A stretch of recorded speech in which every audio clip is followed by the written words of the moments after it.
In a remote forest, a group of friends stumbles upon an abandoned cabin. Inside, they find a radio that plays eerie recordings of their own voices from moments they haven't yet lived. Four friends, Lena, Mark, Sam, and Tessa, are on a weekend camping trip deep in the forest. They're college friends who haven't been together in a long time, and they wanted a quiet escape from the city.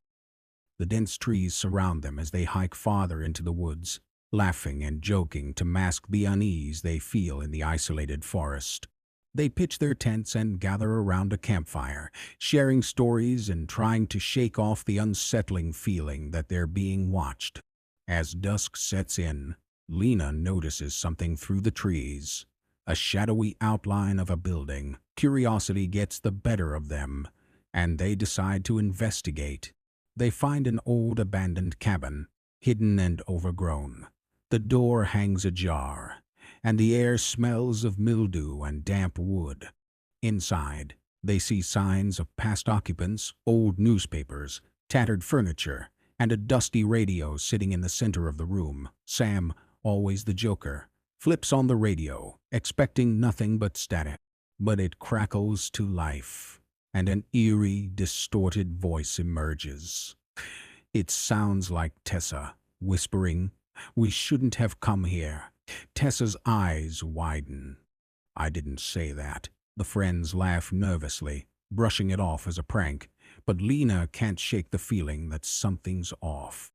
She tries to turn off the radio, but it seems stuck, locked on the frequency, crackling and buzzing.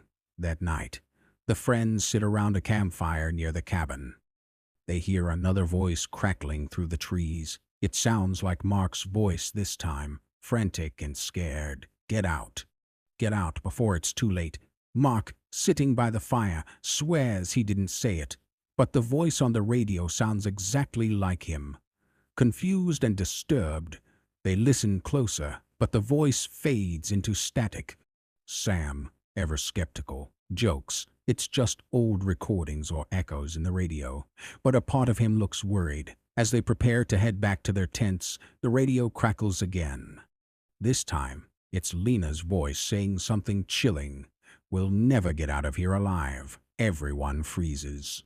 They each feel the rising fear, but no one wants to admit it. In an attempt to calm themselves, they agree it's just an old radio picking up fragments of past broadcasts. They decide to leave the cabin alone and return to their tents. As they sleep, Lena is woken up by a faint rustling outside her tent. She listens, heart pounding. Suddenly, she hears Tessa's voice, clear and terrified, whispering, "Run, Lena, run." Lena scrambles out of her tent, but finds Tessa fast asleep in her own tent. She realizes the voice came from the radio in the cabin, echoing across the silent woods. Horrified, she hurries back to the cabin, feeling drawn toward it. Inside, she finds the radio still crackling with static. This time, she hears Sam's voice. "Lena, it's watching you."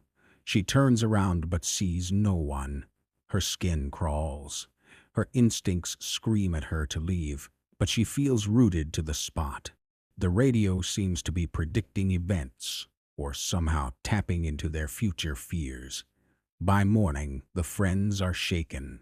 They agree it's time to leave. They pack quickly, eager to escape the eerie place. But as they start their hike back, the path seems unfamiliar, and they keep looping back to the same clearing.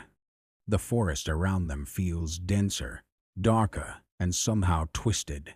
As they're trying to get their bearings, they hear Tessa's voice on the radio again, even though they left it in the cabin. "Don't look back," it whispers. They freeze. Sam tries to brush it off, but he's visibly scared now. No one dares to turn around. Panic sets in, and they break into a run. But no matter where they go, they keep returning to the same spot. The radio's voice becomes louder in their heads, echoing phrases they hadn't heard themselves say yet. Mark stumbles and falls, whispering, "This isn't real. None of this is real." As night falls, they find themselves back at the cabin. Exhausted and terrified, they have no choice but to seek shelter there. They huddle in silence, the radio still buzzing softly in the background. Lena finally speaks, her voice a tremble. What if? What if? What if we're stuck here? The radio crackles again, and this time all four of them hear their own voices screaming in unison. Leave before it's too late. Desperate, they attempt to destroy the radio, smashing it against the floor. But instead of breaking, it starts replaying fragments of conversations they hadn't had yet, conversations about how they would never escape, about losing their minds in the forest. Then, the final recording plays. In eerie, distorted tones, it reveals each friend's voice, saying goodbye, as if in resignation. In that moment, Lena looks around at her friends, all pale with fear, and realizes they are staring back at her with hollow, empty expressions. In horror, she recognizes that they're fading, becoming shadows.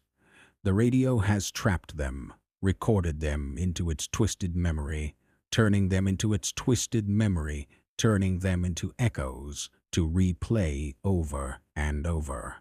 A new group of hikers stumbles upon the abandoned cabin in the woods, dusty and forgotten. They find the same old radio still sitting,